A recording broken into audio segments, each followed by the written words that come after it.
할렐루야. 사랑의 하나님께서 오늘 성전에서 또 삶의 자리에서 예배드리는 우리 영일 모든 성도님들께 오늘도 주의 은혜가 충만하시기를 기도하고 축복합니다.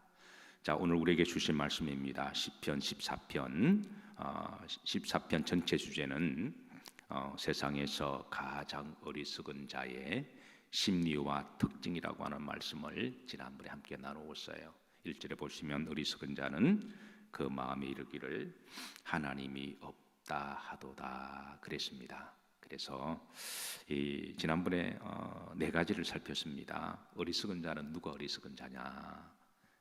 가방끈이 짧고 내가 좀 배우지 못한 사람이냐? IQ가 낮은 사람이냐?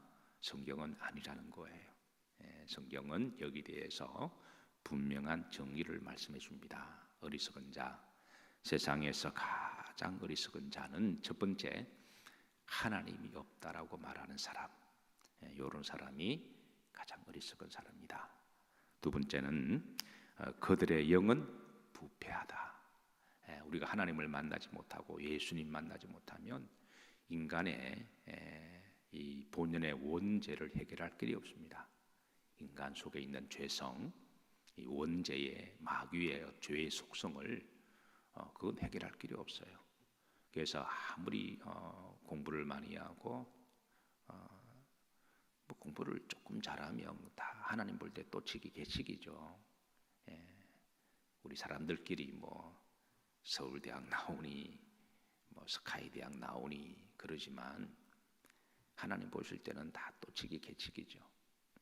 인간은 뭐 하버드를 나오더라도 옥스퍼드를 나오더라도 하나님 만나지 못하고 예수님 만나지 못하면 그 원죄의 속성은 해결할 길이 없습니다.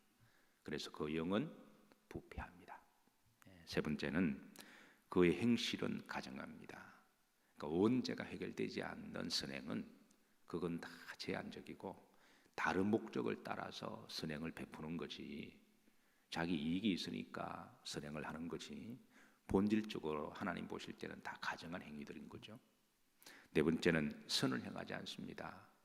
원죄가 해결되지 않고 하나님 만나지 않으면 절대 선을 행할 수가 없습니다.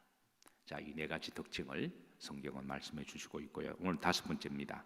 3절 보면 다 치우쳐 함께 더러운 자가 된다 그랬습니다. 다, 여기 다는 하나님을 부인하는 자들 이야기를 해요. 하나님이 없다 하는 사람들. 역사적으로 보면 하나님이 없다라고 하는 사람들은 사람에 따라 다양하게 반응하는데요. 어떤 사람은 무신론적인 삶으로 빠집니다. 무신론적인 삶을 빠지고요. 어떤 사람은 유물론적인 삶을 빠집니다. 하나님을 믿으려면 내 주목을 믿으라, 돈을 믿으라 그러면서 인생의 목적이 돈이 되거나 사람이 되거나 물질이 되거나 다른 것들이 되는 거죠.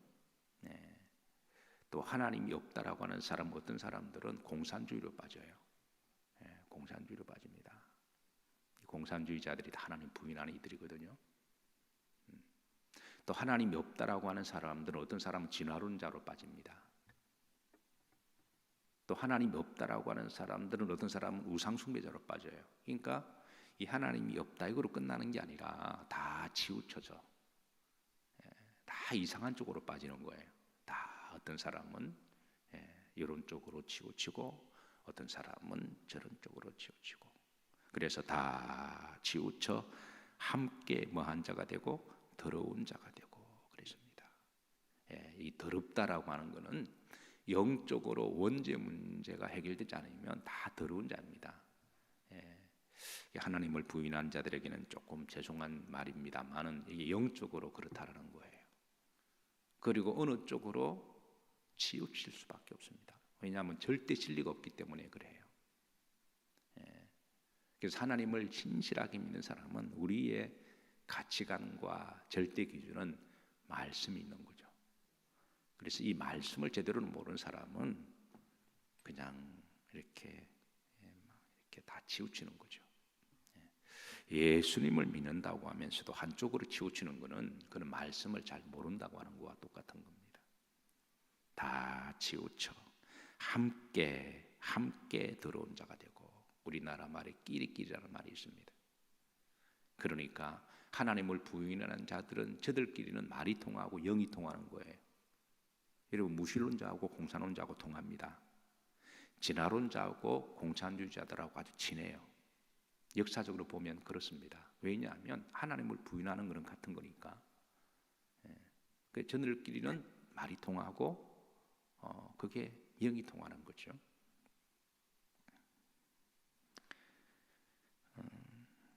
성경은 하나님의 영으로 원죄의 죄성을 우리가 죄인 줄로 깨닫지 못하면 그게 죄인 줄 모르고 어느 부분에 치우쳐서 살아간다고 말씀해주고 있는데요. 공산주의 창시자라고 하는 레닌이 이런 말을 했습니다. 공산주의 혁명을 완성하기 위해서는 가장 좋은 수단과 방법이 거짓말이다. 거짓말해라. 거짓말도 100번 하면 진리가 되니까 거짓말하라는 거예요. 이게 공산주의 이념의 혁명의 과정입니다. 자, 그런데 2차 세계대전을 일으켰던 히틀러의 선동부장이었던 게벨스도 동일한 말을 했는데요. 거짓말도 100번 하면 사람들이 믿는다. 온갖 거짓 선동을 해라. 이게 통하죠. 이게 통하게 되어 있습니다. 그리고 히틀러가 철저한 진화론자거든요. 이게 그러니까 하나님이 없다 이거로 끝나는 게 아니라 어떤 사람은 무신론자로, 어떤 사람은 유물론자로, 어떤 사람은 공산주의로, 어떤 사람은 진화론자로, 어떤 사람은 무상중배주의자로 이런 식으로 각자 치우쳐져서 그런데 영은 자기들끼리 통하는 거예요. 그래서 이네들끼리 한 번 딱 뭉쳐서 믿는 사람들을 핍박하면 함께 더불어 핍박합니다. 자, 4절 보십시다. 죄악을 행하는 자는 다 무지하냐 의문식으로 질문을 던집니다. 성경에 보면 하나님이 가끔 평서문을 의문화시켜서 말씀하시는 경우가 있습니다. 그래서 이렇게 던지는 이유는 의문문을 질문을 개인적으로 던짐으로 한번 생각해 보라는 거예요. 그래서 이 말을 평서문을 바꾸면 이렇습니다. 죄악을 행하는 자는 다 무지하다 이 말입니다. 그러니까 하나님이 없다라고 하는 사람은 어리석은 자다. 그러니까 어리석은 자는 영적으로 무지하는 자다. 영적으로 무지하면 치우쳐져서 각자의 이상한 짓들을 하는데 그게 죄인 줄 모르고 치우쳐져서 한다. 이런 논법으로 지금 말씀을 주고 있는 거죠. 자, 그러면서 중반절을 보십시다. 그들이 떡 먹듯이 내 백성을 먹으면서 치우쳐져서 이들이 하나님에 대해서, 교회에 대해서, 믿는 사람들에 대해서 핍박하고 공격할 때 이상하게도 뭉쳐요. 왜냐하면 영이 가기 때문에 그렇습니다. 떡 먹듯이 내 백성을 먹으면서 여호와를 부르지 아니하고, 왜? 무신론자니까. 하나님 자체를 인정하지 않거나 하나님을 대적하거나. 자, 5절입니다. 그러나 거기서 그들은 두려워하고 두려워하였으니, 히브리 말로 반복은 최상급의 강조를 이야기하는 거거든요. 영어로는 원급, 비교급, 최상급이 있지만 히브리 문법은 두 번을 강조할 때 그 자체가 최상급이 되어버립니다. 그러니까 두려움을 두 번 강조하므로 그들은 두려워할 때가 있을 것이다. 어디서? 거기서. 거기서는 두 가지인데요. 하나님이 심판할 때를 말하기도 합니다. 그러니까 하나님이 이 악인들 다 치우쳐서 하나님을 대적하거나 부인하거나, 그리고 특별히 믿는 사람들을 핍박할 때는 하나가 되어서 막 핍박하고, 하나님이 한동안 가만히 지켜보시다가 때가 되면 반드시 심판하신다라는 거예요. 그런데 심판하실 때는 거기서는 궁극적으로는 지옥을 이야기합니다. 두려워하고 두려워하리로다. 그러니까 최강의 두려움이 있을 거다. 그러니까 지옥에서는 더 이상 기회가 없으니까. 그래서 여러분, 힘들고 어려워도 역사를 통치하시는 분은 누구시다? 하나님이시다. 우리가 그거를 믿고 성도는 성도의 길을 가야 됩니다. 하나님이 의인의 세대에 계심이로다. 의인의 세대, 이 말은 믿는 자의 전 라이프의 삶을 이야기합니다. 하나님을 믿기로 했으면 한평생 때로는 환난과 고난과 핍박과 어려움을 당해도 그 마음 변치 아니하고 그냥 쭉 믿음으로 사는 삶을 이야기를 합니다. 신앙생활 하기 좋을 때만 믿음으로 사는 게 아니라 우리가 믿음 생활하다 보면 때로는 하나님이 좋은 때도 주시지만 또 어떨 때는 어려운 때도 주기도 하시고요. 어떤 때는 예수님을 믿는 것이 그 시대의 아이콘이 되고 그 시대에 앞서가는 사람이 되고 그 시대에 가장 세련된 사람이 되고, 그런데 또 어떤 경우는 예수님을 믿는다고 하는 것이 그 시대의 핍박이 되고 그 시대의 조롱거리가 될 때가 있습니다. 사실 우리 기독교는 일반 사람들의 상식 이상의 이상학적인 그런 굉장히 수준 높은 신앙의 삶입니다. 굉장히 윤리 이상의 윤리고 도덕 이상의 도덕이고 영성에서 가장 거룩한 영성의 삶이고, 그래서 그리스도의 마음을 가지고 사랑하고 섬기고 구제하고 그리고 각종 겸손하게, 그리고 어느 공동체든 건강한 기독교인들을 통해서 그 공동체가 축복을 받는 거죠. 그리고 항상 시대를 앞서갈 수 있도록 하나님이 지혜를 주시고 그리고 성실과 건민하게 열심으로 살아가는 사람들입니다. 그래서 기독교인들이 많으면 그 공동체가 축복을 받습니다.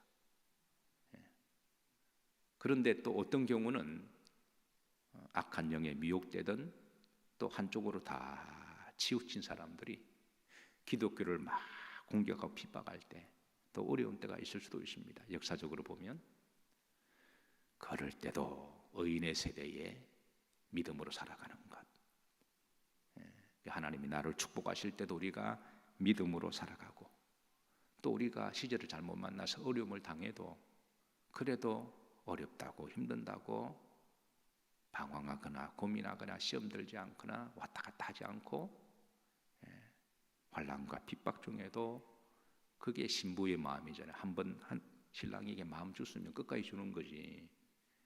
내 남편이 좀 부족하고 못하다고 해서 무시하거나 딴 남자 기웃거리거나, 내 남편이 이렇게 멋있고 돈 잘 벌어주면 뭐 여보 하고 그런 건 아니잖아요. 한번 마음 줬으면 끝까지 가는 거죠. 그래서 신랑 되신 예수님께 우리가 믿음으로 한번 살기로 했으면 끝까지 믿음으로 살면 의인의 세대에 하나님이 함께 하시도다. 6절에 보면 후렴절에 오직 여호와는 그의 피난처가 되시도다.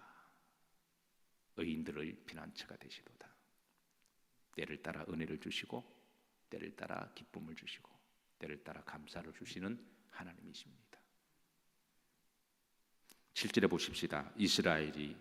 이스라엘의 구원이 어디에서 나오기를 원하도다. 시온, 예루살렘 성전, 시온산에 세워졌기 때문에 때로는 시온이라고 부르기도 해요.